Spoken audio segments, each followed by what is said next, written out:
Baghdad میں خلیفہ ہارون رشید کی حکومت کے دوران عدل و انصاف کا بول بالا تھا۔ اگر کسی کو کوئی پریشانی ہوتی یا وہ کسی کے ظلم کا شکار ہوتا تو خلیفہ کا دروازہ انصاف کے لیے ہمیشہ کھلا رہتا۔ آج رمضان کے 30 روزے پورے ہو چکے تھے۔ خلیفہ ہارون رشید محل کی چھت پر اپنے درباری وزراء کے ہمراہ عید کا چاند دیکھنے کی کوشش کر رہا تھا۔ مطلع صاف تھا، اس لیے چاند بڑی آسانی سے نظر آ گیا۔ پورا بغداد شہر عید کی تیاریوں میں لگ گیا۔ بازاروں میں دکانیں سجنے لگی، خرید و فروخت کی دھوم مچ گئی۔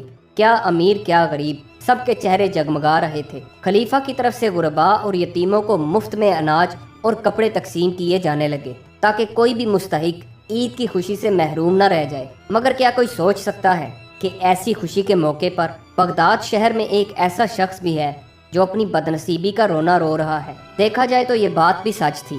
شہر کے ایک مشہور چوراہے کے قریب ایک پرانا کھنڈر تھا جو کسی زمانے میں کسی بادشاہ کا محل رہا ہوگا، جس کی خستہ حال دیواریں شاندار ماضی کی داستان سنا رہی تھی۔ کھنڈر کے نزدیک ایک سوکھا ہوا بند فوارہ بھی تھا جو شاید کبھی پانی کی ٹھنڈی پھواریں فضا میں بکھیرتا تھا۔ فوارے کے گرد ایک چبوترا بنا ہوا تھا اور اس کے پاس یہ ایک گول لال پتھر بھی گڑا ہوا تھا۔ اسی لال پتھر پر وہ شخص کھڑا ہو کر چلا رہا تھا اور اپنی زبو حالی بیان کر رہا تھا۔ حلیہ عجیب و غریب، صورت شکل سے کئی دن کا بھوکا، چہرے پر گال کی ہڈیاں صاف نظر آتی تھیں، بدن پر لباس کے نام پر میلے کچیلے چیتھڑے لٹک رہے تھے۔ اس کا نام عبداللہ تھا۔ وہ روزانہ سوکھے بند فوارے کے پاس آتا اور گول لال پتھر پر کھڑا ہو جاتا، پھر شہر بغداد والوں کو اپنی بدنصیبی کی داستان سناتا۔ وہ کہتا، سن لو اے بغداد کے خوش نصیب باشندوں، میں اس روئے زمین پر سب سے بدنصیب انسان ہوں۔ میری زندگی اس سوکھے بند فوارے جیسی ہے جو صرف نظر آتا ہے مگر کسی کام کا نہیں۔ میرے لیے کوئی کام نہیں ہے، نہ میرے پاس ایک دینار ہے۔ اس کے منہ سے آہ نکلی، پھر اس نے ہلال عید کی طرف اشارہ کر کے کہا، نہ اس خوشی کے موقع پر دانہ پانی کا انتظام، شاید میری زندگی اس ویران کھنڈر کے زیر سایہ تمام ہو جائے گی۔ کھنڈر جہاں میں رہتا ہوں، جس کی دیواریں خستہ اور شکستہ، ہر وقت جس کے گرنے کا دھڑکا لگا رہتا ہے۔ اے میرے خدا، اے سارے جہان کے مالک، دیکھ تیرا یہ بندہ کتنا بدنصیب ہے۔ اس نے اپنے سر پر ہاتھ مارا۔ چوراہے سے گزرنے والے راہگیروں کے لیے یہ روزانہ کا معمول بن گیا تھا۔ سبھی اس کی طرف توجہ دیے بغیر وہاں سے گزر جاتے۔ ایک دن کسی درویش کا وہاں سے گزر ہوا جو گا رہا تھا، کیا بھروسہ زندگی کا، آدمی بلبلا ہے پانی کا۔ عبداللہ کے کانوں میں اس کی آواز پڑی۔ وہ فوراً درویش سے مخاطب ہوا، اے نیک انسان، مگر یہاں تو اپنی زندگی اس سوکھے بند فوارے جیسی ہے جس میں پانی ہی نہیں، اور پانی نہیں تو بلبلا کہاں سے آئے گا؟ درویش نے جواب دیا، مایوس مت ہو بندے، میں دیکھ رہا ہوں تیرے دن بہت جلد پلٹ جائیں گے۔ اتنا کہہ کر وہ آگے بڑھ گیا۔ ایک دن وہ معمول کے مطابق چوراہے پر فوارے کے نزدیک گول لال پتھر پر کھڑا تھا اور اپنا دکھڑا رو رو کر سنا رہا تھا کہ ایک زنانہ کرخت آواز نے اسے چونکا دیا، تم کاہل اور کامچور انسان ہو۔ عبداللہ کی بیوی گلنار قہر آلود نظروں سے اسے گھورے جا رہی تھی، پھر بولی، دنیا میں کام کرنے والے کے لیے کام کی کوئی کمی نہیں۔ دیکھ، مجھے اکیلے ان بچوں کا پیٹ پالنا پڑتا ہے۔ گلنار کے پیچھے 4 بچے غلیظ کپڑوں میں ملبوس ایک دوسرے سے جھگڑا کرتے کھڑے تھے۔ کم از کم اپنی اولاد کا تو خیال کرو، تو پھر آگی میری پریشانیوں میں اضافہ کرنے۔ عبداللہ بیزاری سے بولا، جانے میری حالت کب بدلے گی؟ کامچور اور کاہل انسان، اس طرح صرف بولنے سے حالت نہیں بدلتی۔ کوئی ڈھنگ کا کام کرو، خلیفہ کے دربار میں جاؤ، تمہیں کسی کام پر لگا دیا جائے گا، یا پھر دربار میں پہنچ کر کوئی راہ نکالو۔ اس طرح سرے راہ چلانے سے اور یہاں کھڑے ہو کر اپنی بدنصیبی کی کہانی سنانے سے کچھ حاصل نہ ہوگا۔ اس بربادی کے تم خود ذمہ دار ہو۔ ہاتھ پاؤں ہلاؤ، خدا نے 2 ہاتھ دیے ہیں کام کرنے کے لیے، دماغ ہے سوچنے کے لیے، اور کچھ بھی کام کر کے پیسہ حاصل کرو۔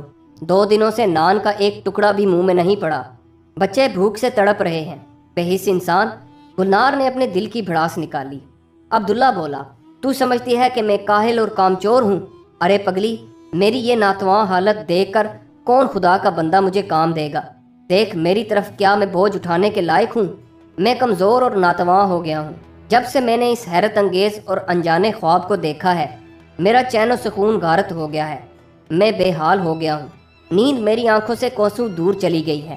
راتوں کو جب بھی بستر پر سوتا ہوں، مجھے وہی انجانا خواب نظر آتا ہے۔ یہ خواب شاید میری جان لے لے گا۔ میں خود بہت عاجز آ چکا ہوں۔ اب تو میں دن میں بھی کسی دوسری چیز کے بارے میں سوچ نہیں سکتا۔ مجھے اب کسی بھی صورت قاہرہ چلے جانا چاہیے، شاید میری تقدیر وہیں بدلے گی۔ گلنار آگ بگولا ہو کر بولی، بے وقوف آدمی، تم قاہرہ جاؤ گے صرف اس خواب کے لیے جس کا کوئی سر پیر نہیں؟ خواب جھوٹے ہوتے ہیں جن کا سچ سے کوئی تعلق نہیں ہوتا۔ میں خوب سمجھتی ہوں تم اپنی بیوی بچوں سے پیچھا چھڑا کر قاہرہ بھاگ جانا چاہتے ہو، مگر کان کھول کر سن لو، میں تمہیں خبردار کرتی ہوں، ہمیں چھوڑ کر بھاگنے کی کوشش مت کرنا، ورنہ میں خلیفہ ہارون کے سامنے تمہاری شکایت کر دوں گی اور تم جیل کی چار دیواری میں بیٹھ کر پتھر پھوڑو گے۔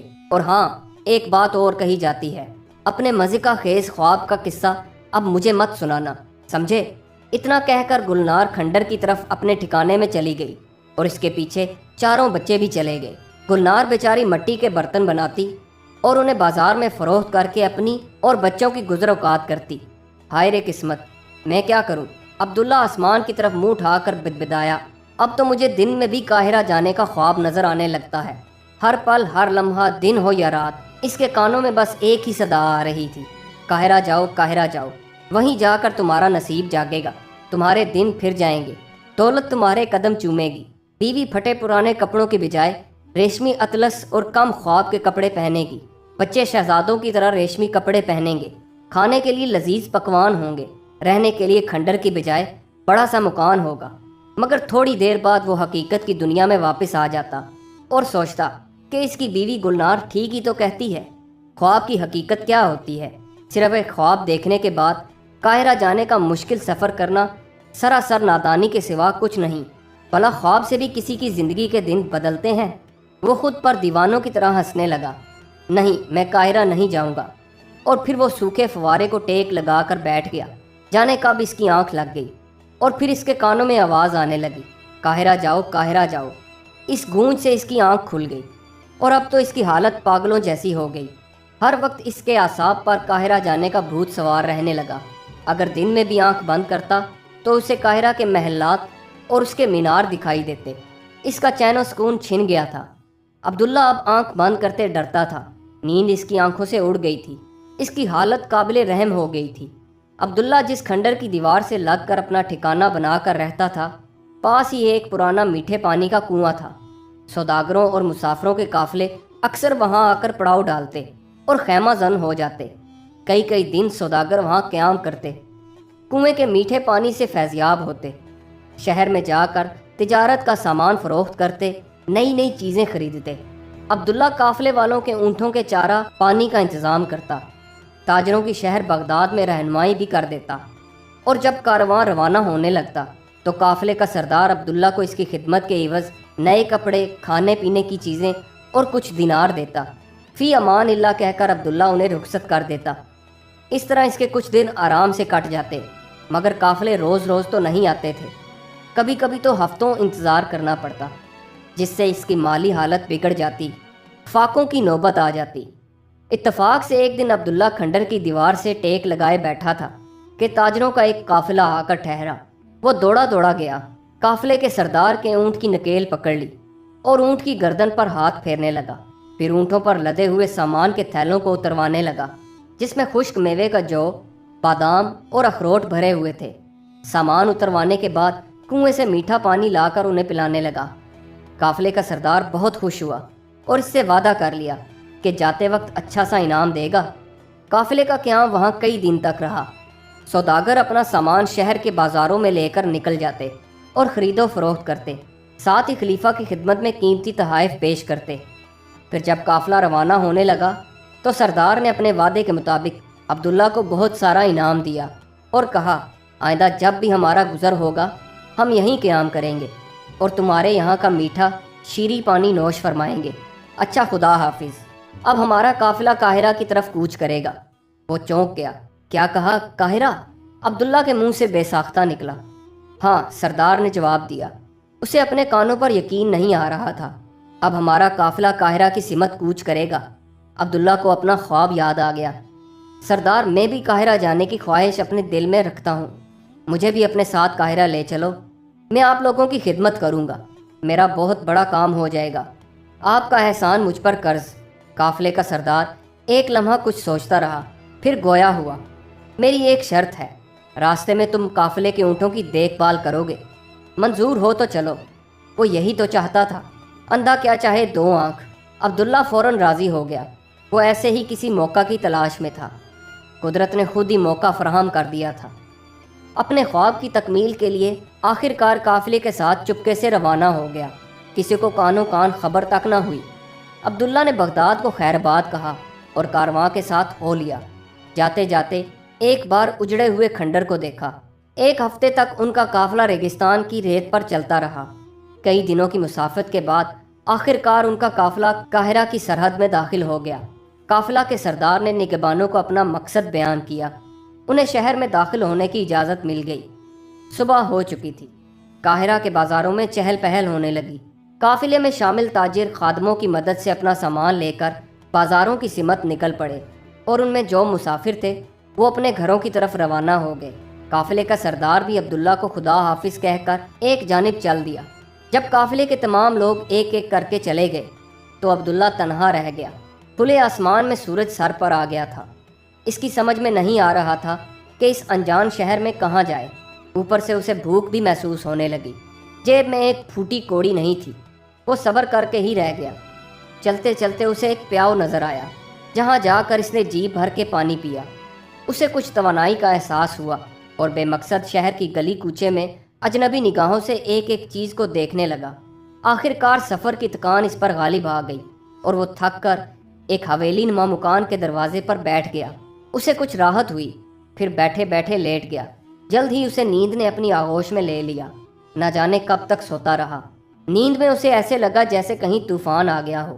پھر تیز تیز آوازیں آنے لگی، چلو اٹھو بدماش یہاں سے۔ عبداللہ نے سوتے میں ایک قہر آلود آواز سنی جو اسے کانوں میں کہیں دور سے آتی ہوئی محسوس ہوئی۔ وہ چونک کر اٹھ بیٹھا اور حیرت سے آنکھیں پھاڑ کر دیکھا۔ سامنے کوئی کھڑا تھا۔ لباس سے وہ کوتوال لگا جو خشمگین نگاہوں سے اسے گھورے جا رہا تھا۔ اس کے ہاتھ میں ایک موٹا سا ڈنڈا تھا۔ عبداللہ گھبرا کر کھڑا ہو گیا۔ اب میری صورت کیا دیکھ رہے ہو؟ تمہیں سونے کے لیے کیا یہی جگہ ملی تھی؟ نامعقول انسان، ابھی لینے کے دینے پڑ جائیں گے۔ ہاں حضور، عبداللہ سہم کر بولا۔ کوتوال نے ایک نظر اس کے حلیے پر ڈالی اور طنزیہ ہنسی ہنسنے لگا۔ میں سب سمجھتا ہوں، آخر میں قاہرہ کے سب سے بڑے قاضی کا خاص آدمی ہوں۔ مجھے معلوم ہے تم بغداد سے یہاں آئے ہو۔ بولو ٹھیک کہا نا؟ ہاں حضور، عبداللہ نے دبی سی آواز میں جواب دیا۔ میں سب سمجھتا ہوں، تم بھیک مانگنے کے مقصد سے یہاں آئے ہو۔ میں یہاں کا کوتوال ہوں، میں سب جانتا ہوں۔ پورا قاہرہ تم جیسے فقیروں سے بھرا پڑا ہے، پتہ نہیں کہاں سے کمبخت چلے آتے ہیں۔ میں یہاں بھیک مانگنے نہیں آیا، میں تو بس اپنا خواب۔ چپ رہو، بہانے بازی مت کرو، کوتوال غصے سے چلایا اور ہاتھ میں لیا ڈنڈا زمین پر پٹکا۔ ایک دن سبوں کو جیل میں بند کر دوں گا، ہا ہا ہا۔ اتنا کہہ کر کوتوال نے اپنی لٹکی ہوئی مونچھوں کو بل دیا اور عبداللہ کو دھکیلتا ہوا سڑک پر لے آیا۔ وہ بے بسی سے منت سماجت کرنے لگا، مگر کوتوال نے ایک نہ سنی اور اسے لے جا کر جیل میں بند کر دیا۔ جیل کی کوٹری میں جا کر عبداللہ ایک کونے میں خاموشی سے بیٹھ گیا، پھر چاروں طرف نظریں گھمائیں۔ وہاں پہلے سے ہی اس جیسے اور بھی کئی لوگ کسی جرم میں قید تھے۔ وہ سوچ میں پڑ گیا، یا خدا، کہاں پھنس گیا؟ اس خواب کے چکر نے تو مجھے مصیبت میں ڈال دیا۔ الہی، یہاں پر میری کسی سے جان نہ پہچان، نہ کسی قسم کی شناسائی، کون میری مدد کو آئے گا؟ اس قید خانے میں تو زندگی ختم ہو جائے گی، میرے بچے یتیم ہو جائیں گے۔ اس سے تو اچھا میں بغداد میں تھا، جہاں میں آزادی سے رہتا تھا۔ اس نے اپنے آپ پر ملامت کی۔ ہائے قسمت، یہ دن بھی دیکھنا لکھا تھا۔ دوسرے قیدی اسے حیرت سے دیکھ رہے تھے۔ اس طرح قید خانے میں کئی روز گزر گئے۔ اس دوران اسے کسی پل چین نہ ملتا اور وہ خواب جو وہ ہمیشہ دیکھا کرتا تھا ایک دفعہ بھی دکھائی نہیں دیا۔ البتہ نیند میں وہ برابر کروٹیں بدلتا۔ پھر ایک دن وہی کوتوال قید خانے میں آیا، عبداللہ کا گریبان پکڑا اور کرخت آواز میں کہا، چلو آج تمہیں قاضی کی عدالت میں حاضر ہونا ہے، اور اسے ساتھ لے کر قاضی کے سامنے پیش کر دیا۔ قاضی اپنی مسند پر بیٹھا ہوا تھا، اس کے پیچھے خادم پنکھا جھول رہے تھے۔ قاضی نے ایک نگاہ عبداللہ پر ڈالی، پھر اپنی خشخشی داڑھی پر ہاتھ پھیرا اور پوچھا، اجنبی، کیا نام ہے تمہارا؟ جی میرا نام عبداللہ ہے۔ تم کہاں سے آئے ہو؟ قاضی نے دوسرا سوال کیا۔ بغداد سے عالی مرتبہ، اس نے ادب سے جواب دیا۔ بھلا اتنی دور مشقت اٹھا کر سفر کر کے آنے کا مقصد بیان کرو گے؟ عالی مرتبہ، صرف ایک خواب کی وجہ سے جو دن رات مجھے پریشان کیے رہتا ہے۔ عبداللہ بھولے پان سے قاضی کے سوالوں کا جواب دے رہا تھا۔ کیسا خواب؟ ذرا تفصیل سے بتاؤ۔ تب عبداللہ نے اپنا عجیب و غریب خواب بیان کر دیا جو شب و روز اسے پریشان کیے رہتا تھا۔ اسے صرف قاہرہ دکھائی دیتا اور ایک آواز سنائی دیتی، قاہرہ جاؤ، وہیں قسمت چمکے گی۔ مگر ہائے افسوس، قسمت نے مجھے یہاں لا کر جیل میں پہنچا دیا۔ قاضی کے دربار میں حاضرین اس کی دلچسپ باتیں سن کر ہنسنے لگے۔ قاضی نے انہیں چپ رہنے کا اشارہ کیا۔ وہاں خاموشی چھا گئی۔ قاضی نے پھر اس سے پوچھا، کیا تمہاری بیوی بچوں کو پتہ ہے کہ تم قاہرہ آئے ہو؟ نہیں عالی مرتبہ، ایک قافلے کے ہمراہ آ گیا تھا۔ اتنا کہہ کر اس نے سر جھکا لیا۔ تم ایک نادان اور بزدل انسان ہو۔ صرف ایک خواب کی بدولت تم قاہرہ بھاگ آئے۔ بھلا صرف خواب دیکھنے سے تقدیر بدلتی ہے؟ مجھے تم پر رحم آتا ہے اجنبی شخص۔ پھر کچھ سوچ کر دوبارہ کہا، اپنی بیوی بچوں کو بے و مددگار چھوڑ کر آ گئے ہو، ٹھیک نہیں کیا۔ دیکھو مجھے تمہاری باتیں سن کر رحم آتا ہے، میں تمہیں اس لیے رہا کرتا ہوں اور کچھ اشرفیاں دی جاتی ہیں تاکہ تم بغداد واپس جا سکو اور دوبارہ قاہرہ کی شاہراہ پر دکھائی نہیں دینا، ورنہ تم قید خانے میں سخت سزا کے مستحق قرار پاؤ گے۔ قاضی نے اپنا فیصلہ سنا دیا اور سپاہیوں کو اسے رہا کرنے کا اشارہ کیا۔ فیصلہ سن کر عبداللہ کی آنکھیں اشک بار ہو گئیں اور قاضی کو دعائیں دینے لگا۔ پھر جیسے اسے کچھ یاد آ گیا اور پوچھا، عالی جناب، میں بغداد کس طرح واپس جاؤں گا؟ قاضی نے حیرت سے اس کی طرف دیکھا اور اپنی خشخشی داڑھی پر دوبارہ ہاتھ پھیرا اور کہا، اب یہ تمہارا مسئلہ ہے کہ تم کیسے بغداد واپس جاتے ہو۔ میں صرف اتنا جانتا ہوں کہ تم آج کے بعد قاہرہ کی سڑکوں پر دکھائی نہیں دو گے، اس لیے میری نصیحت پر عمل کرو اور بغداد واپس جا کر کوئی اچھی سی محنت مزدوری کرو اور خواب دیکھنا بند کر دو احمق۔ اتنا کہہ کر قاضی ایک لمحہ کے لیے رکا اور اسے کچھ یاد آ گیا۔ پھر اس نے کہا، سنو اے اجنبی شخص، تیرے خواب پر سے مجھے اپنی خود کی ایک بات یاد آ گئی، وہ میں تمہیں سناتا ہوں، جس سے شاید تمہیں کچھ سبق حاصل ہو اور آئندہ خواب دیکھنے سے توبہ کر لو۔ عبداللہ حیرت سے قاضی کا منہ تکنے لگا۔ قاضی نے کہا، ایک دن میں ایک تھکا دینے والے مقدمہ کا فیصلہ سنا کر گھر آیا۔ تھکن سے چور تھا، بغیر کچھ کھائے پیے اپنے بستر پر چلا گیا۔ نیند نے جلد ہی مجھے اپنی آغوش میں لے لیا۔ میں نے بڑا ہی عجیب و غریب خواب دیکھا۔ میں نے دیکھا کہ میں بغداد پہنچ گیا ہوں، وہاں کی سڑکوں پر پیدل چلے جا رہا ہوں۔ میرے سامنے اچانک ایک پرانا سا پھوٹا کھنڈر آ گیا۔ جھٹ سے عبداللہ بولا، آپ صحیح فرما رہے ہیں حضور، میں اسی کھنڈر میں رہتا ہوں۔ قاضی کو غصہ آ گیا۔ خاموش بے وقوف انسان، بیچ میں مت ٹوک، جب تک میں اپنی بات ختم نہ کر لوں بولنا نہیں۔ ہاں تو میں نے کھنڈر دیکھا اور اس کے نزدیک ہی ایک خستہ حال حوض تھا جس میں ایک سوکھا بند فوارہ ہے۔ قاضی نے اپنی بات جاری رکھی۔ عبداللہ کو اپنی سانسیں رکتی ہوئی محسوس ہوئیں۔ اس سے رہا نہ گیا، پھر بول اٹھا، آگے کیا دکھائی دیا حضور؟ پھر میرے کانوں میں جیسے کسی نے کہا کہ فوارے کے بازو میں جو لال گول پتھر ہے اس جگہ کی کھدائی کرو۔ کھدائی کے دوران ایک پتھر ملے گا، اس کے نیچے ایک لکڑی کا صندوق ہے جس کے اندر چمڑے کی ایک تھیلی ہے، وہ تھیلی سونے کی اشرفیوں سے بھری ہے، وہاں ایک پرانا خزانہ دفن ہے۔ آپ درست فرما رہے ہیں عالی مرتبہ، تو آپ نے خزانہ حاصل کر لیا؟ عبداللہ کی دلچسپی بڑھی۔ احمق انسان، میں تمہاری طرح پاگل نہیں ہوں جو ایک خواب دیکھ کر اس کے لیے بغداد بھاگا چلا جاؤں اور کاندھے پر کدال رکھ کر بغداد کے گلی کوچوں میں اس اجاڑ فوارے کو تلاش کرتا پھروں۔ قاضی نے اسے پھٹکارا، نادان انسان، خواب خواب ہوتے ہیں جن کا حقیقت سے کوئی تعلق نہیں ہوتا۔ اتنا کہہ کر قاضی خاموش ہو گیا۔ آپ نے ٹھیک ہی کہا حضور، خواب کا حقیقت سے کوئی تعلق نہیں ہوتا۔ آپ کا محل تو قاہرہ میں ہے، بھلا آپ کیوں بغداد مفت میں ہی جانے لگے؟ عبداللہ نے قاضی کی خوشامد کی۔ وہ دوبارہ کسی نئی مصیبت میں نہیں پڑنا چاہتا تھا۔ قاضی خوش ہو گیا اور کہا، مجھے خوشی ہے کہ تمہیں میری بات سمجھ آ گئی، اس لیے اب جتنی جلدی ہو سکے اپنے وطن بغداد لوٹ جاؤ جہاں تمہارے بیوی بچے انتظار کر رہے ہیں۔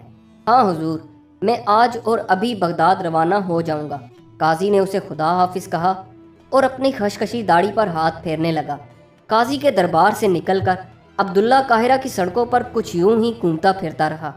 ایک گلی میں داخل ہوتا اور دوسری گلی سے نکل جاتا۔ قاضی نے اسے منزل کا پتہ بتا دیا تھا۔ وہ آہستہ روی سے آگے بڑھنے لگا۔ چلتے چلتے اسے ایک تندور نظر آیا۔ وہاں نان بائی سے چند روٹیاں خریدی اور اپنے جھولے میں ڈال لی۔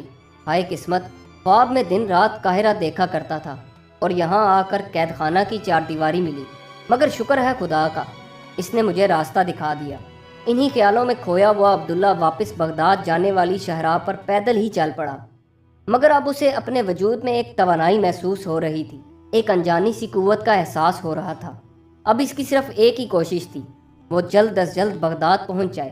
اس کے قدم سنگلاخ زمین پر صحرا کی جلتی ریت پر بڑھتے چلے جا رہے تھے۔ بھوک لگنے پر جھولے سے روٹی نکال کر کھا لیتا اور مشکیزے سے پانی پی لیتا، اور بس اسی طرح پیدل چلتا رہا۔ کئی دن کی مسافت کے بعد چلتے چلتے دور سے اسے کھجور کے کچھ درخت نظر آئے۔ اس کے قدم تیز ہو گئے۔ دراصل وہ ایک نخلستان تھا جہاں میٹھے پانی کا ایک تالاب تھا۔ عبداللہ بے صبری سے تالاب پر پہنچا اور دونوں ہاتھوں سے ایک اوک بنا کر خوب سیر ہو کر پانی پیا، پھر کھجور کے درخت کی ٹھنڈی چھاؤں میں لیٹ کر آرام کرنے لگا۔ سورج غروب ہو چکا تھا، مگر نخلستان میں سے کچھ چہل پہل لگی۔ وہاں ایک قافلہ آ کر ٹھہرا ہوا تھا۔ ادھر ادھر اونٹ سوکھی خاردار جھاڑیوں پر منہ مار رہے تھے، شاید کوئی تجارتی قافلہ تھا۔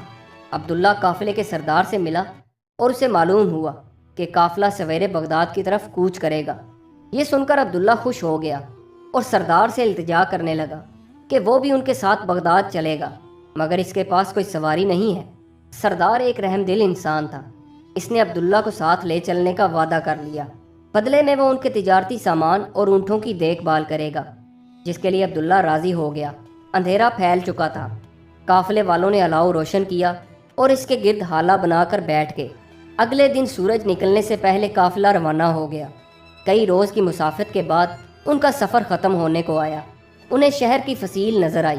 اس کے بعد بلند دروازہ دکھائی دیا۔ قافلے والے وہاں آ کر رک گئے۔ رات ہو چکی تھی اور دروازہ بھی بند ہو چکا تھا۔ آخر میں بغداد پہنچ ہی گیا۔ عبداللہ زور سے چلایا۔ وہ اپنے سفر کی تھکان کو بھول چکا تھا۔ جھٹ کود کر اونٹ سے نیچے اترا اور سردار سے رخصت لی۔ سردار نے اسے کچھ تحفے دیے، جسے لے کر وہ روانہ ہو گیا۔ ابھی ہر طرف تاریکی چھائی ہوئی تھی۔ تھوڑی دیر بعد چاند بادلوں کی اوٹ سے نکل آیا۔ عبداللہ کا بس نہیں چل رہا تھا۔ بھاگتا ہوا جلد از جلد کھنڈر کے پاس پہنچ جانا چاہتا تھا، جہاں پر بند سوکھا فوارہ تھا۔ اس کے قدم تیزی سے اٹھ رہے تھے۔ صبر کا دامن ہاتھ سے چھوٹ گیا تھا۔ آخر کار عبداللہ کھنڈر کے قریب فوارے کے پاس پہنچ گیا۔ اس کے چہرے پر خوشی کی لہر دوڑ گئی۔ اس کی نظر فوارے کے بازو میں اس گول لال پتھر پر پڑی، جس کا ذکر قاہرہ میں قاضی نے کیا تھا، جسے اس نے خواب میں دیکھا تھا۔ اس پتھر پر کھڑے ہو کر وہ روزانہ اپنا دکھڑا سنایا کرتا تھا، جسے وہ ایک عام معمولی سا پتھر سمجھتا تھا، مگر اس پتھر کے نیچے دبی ہوئی اس کے قسمت کے چمکنے کی چابی تھی، جس پر وہ ہمیشہ کھڑا رہتا تھا۔ آس پاس کی چیزیں صاف دکھائی دے رہی تھی۔ نوبت خانے سے پچھلے پہر کا اعلان ہوا۔ ہر طرف خاموشی اور سناٹا چھا گیا۔ عبداللہ نے خاموشی سے آس پاس نظر گھمائی۔ کوئی اسے دیکھ تو نہیں رہا، کیونکہ اب وہ جو کرنے جا رہا تھا وہ ایک دم رازداری کا کام تھا۔ وہ نہیں چاہتا تھا کہ اس بات کا کسی کو پتہ چلے۔ اطمینان کرنے کے بعد بے صبری سے کوئی نوکدار چیز تلاش کرنے لگا۔ اس کے ہاتھ ایک نوکیلا سا پتھر لگا۔ بس پھر کیا تھا، گول پتھر کے اطراف کی مٹی کو ہٹایا اور نوکیلے پتھر سے اس کے گرد کی مٹی کو کھودنے لگا۔ تھوڑی سی کوشش سے پتھر ہٹ گیا۔ اس کے نیچے اسے کچھ نظر آیا۔ جانے کہاں سے اس کے ہاتھوں میں طاقت آ گئی تھی۔ وہ دونوں ہاتھوں سے مٹی کی تہہ ہٹانے لگا۔ کھودتے کھودتے وہاں ایک گڑھا نمودار ہو گیا۔ اچانک اس کے ہاتھ کی انگلیاں کسی سخت چیز سے ٹکرائیں۔ چاندنی رات کا اجالا پھیلا ہوا تھا۔ روشنی میں اسے لکڑی کا ایک پرانا صندوق دکھائی دیا۔ جلدی سے اس کے اوپر کی مٹی کو صاف کرنے لگا۔ صندوق زیادہ بڑا نہیں تھا۔ جھٹ سے اسے گڑھے سے باہر نکالا۔ صندوق میں ایک پرانا قفل لگا ہوا تھا، جسے نوکدار پتھر کی ایک ہی مار نے توڑ دیا اور صندوق کو احتیاط سے کھولا۔ اس کے اندر ایک چمڑے کی تھیلی تھی۔ عبداللہ نے بے چینی سے چمڑے کی تھیلی کو صندوق سے باہر نکالا۔ تھیلی کافی وزندار تھی۔ تھیلی کا منہ چمڑے کی ڈور سے بندھا ہوا تھا۔ تھوڑی سی کوشش سے وہ کھل گیا۔ جب ہی کوئی چیز تھیلی سے نکل کر اس کے پیر پر گری، عبداللہ کی نظر پیر پر پڑی۔ وہ سونے کا ایک سکہ تھا جو چاندنی رات میں چمک رہا تھا۔ اس کی باچھیں کھل گئیں۔ اسے قاہرہ کا وہ قاضی یاد آ رہا تھا جو خواب کو ایک مذاق مانتا تھا۔ اگر وہ اپنے خواب کو سچ سمجھتا اور بغداد آتا تو یقیناً اسے دولت ملتی۔ واہ رے نصیب، یہ دولت میرے حصہ میں لکھی تھی۔ چمڑے کی تھیلی سونے کی اشرفیوں سے بھری ہوئی تھی۔ عبداللہ نے تھیلی میں ہاتھ ڈالا اور مٹھی بھر کر اشرفیاں باہر نکالیں۔ اس نے دیکھا کہ اشرفیوں کے ساتھ ہیرے جواہرات اور موتی بھی شامل ہیں۔ اس نے چمڑے کی تھیلی بند کر کے کاندھے پر رکھی اور خاموشی سے کھنڈر کی طرف چپکے سے چل دیا۔ کھنڈر سے تھوڑے ہی فاصلے پر ایک درخت کی آڑ سے خلیفہ کے جاسوس عبداللہ کی ساری نقل و حرکت دیکھ رہے تھے۔ جب عبداللہ وہاں سے چلا گیا تو دونوں جاسوس درخت کی آڑ سے نکلے اور فوارے کے پاس کھودی ہوئی زمین کو دیکھا۔ پھر وہ خاموشی سے خلیفہ کے محل کی طرف لوٹ گئے۔ دوسری طرف عبداللہ کھنڈر میں داخل ہو کر اپنی کٹیا کے دروازے پر آیا اور آہستہ سے اپنی بیوی گلنار کو پکارنے لگا۔ گلنار کٹیا سے باہر نکل آئی۔ اس کے چہرے کا رنگ بدل گیا۔ کیوں چلا چلا کر آسمان سر پر اٹھا رہے ہو؟ جہاں غائب تھے وہیں ڈوب مرو۔ عبداللہ نرم لہجے میں بولا، تجھے اب کچھ کرنے کی ضرورت نہیں، ذرا چپ رہ تو صحیح، کچھ بولوں، اپنی زبان کو آرام دے۔ گلنار اسے گھورے جا رہی تھی۔ خدا نے ہماری دعا سن لی ہے، آج سے بلکہ ابھی سے ہمارا شمار امیروں میں ہوگا۔ تیرے کانوں میں سونے کے زیور اور ہاتھوں میں ہیروں کے کڑے ہوں گے، گلے میں نولکھا ہار ہوگا۔ ہمارے بچے پرانے کپڑوں کے بجائے شہزادوں کی طرح ریشمی لباس زیب تن کریں گے۔ گھر میں کام کرنے والے غلام ہوں گے، کھانے پکانے کے لیے خادمائیں ہوں گی۔ تو مجھے کام چور نکھٹو کہتی آئی ہے، مگر اب میں بغداد کا مالدار ترین شخص ہوں۔ اتنا کہہ کر عبداللہ نے اپنا ہاتھ چمڑے کی تھیلی پر پھیرا اور تھیلے میں سے ایک سونے کی اشرفی نکال کر اسے دکھائی۔ اشرفی کی چمک دیکھ کر گلنار کی گھگی بن گئی۔ وہ اپنا غصہ بھول گئی، کبھی عبداللہ کی طرف دیکھتی، کبھی اشرفی سے بھری چمڑے کی تھیلی کو۔ اس کے اوسان خطا ہو گئے اور پھر جلدی سے لپک کر چمڑے کی تھیلی کو عبداللہ سے لے کر اپنے قبضے میں کر لیا۔ دوسرے دن اچانک خلیفہ کے سپاہی کھنڈر میں آئے اور عبداللہ کو گرفتار کر کے خلیفہ کے دربار میں پیش کر دیا۔ خلیفہ نے عبداللہ سے حقیقت جاننا چاہی، تب اس نے شروع سے لے کر آخر تک اپنا خواب اور قاہرہ جانے تک کا حال بیان کر دیا، جسے سن کر خلیفہ ہنسنے لگا اور کہا، نادان انسان، تو ایک خواب دیکھ کر خاموش بیٹھا رہتا تھا اور اپنے نصیب کو روتا تھا، مگر جب تو نے حرکت کی اور اپنی عقل کا استعمال کیا، اپنے دونوں ہاتھوں کا مصرف جانا، اپنے پیروں کو حرکت دی، جس کا صلہ تجھے قدرت نے دے دیا، اب تو سمجھ گیا حرکت میں برکت ہے۔ بیکار بیٹھے رہنے سے کچھ حاصل نہیں ہوتا، انسان کو کوشش کرتے رہنا چاہیے، نہ کہ کاہلوں کی طرح بیٹھ کر اپنے نصیب کو کوسے۔ جا اور خدا کی عطا کردہ دولت کا صحیح استعمال کر۔ پھر عبداللہ دربار سے رخصت ہو گیا۔ کچھ دنوں بعد عبداللہ نے بغداد شہر کے اسی چوراہے پر ریشمی کپڑوں کی ایک دکان کھولی، رہنے کے لیے چھوٹی سی ایک حویلی بنوا لی اور کھنڈر کو خیر بات کہا۔ عبداللہ رات کو چین کی نیند سوتا، اب اسے کوئی خواب پریشان نہ کرتا، اس نے اپنا نصیب پا لیا تھا۔ عبداللہ نے ایک اور اہم کام کیا، برسوں سے سوکھے بند فوارے کو پھر سے تعمیر کر کے جاری کروا دیا، جہاں پر کھڑے رہنے سے اس کی کایا پلٹ گئی تھی۔ فوارے کے حوض میں رات دن رنگ برنگی مچھلیاں تیرتی، اسے جب بھی فرصت ملتی وہ وہاں آ کر حوض میں تیرتی ہوئی رنگین مچھلیوں کو دانہ ڈالتا اور خدا کا شکر ادا کرتا کہ اس نے اپنے خواب کو حقیقت میں بدل دیا۔ دوستو، یہ کہانی آپ کو کیسی لگی؟ کمنٹس میں اپنی رائے کا اظہار ضرور کیجیے گا اور ہمارے چینل کو سبسکرائب ضرور کیجیے گا۔ ویڈیو دیکھنے کا بہت بہت شکریہ۔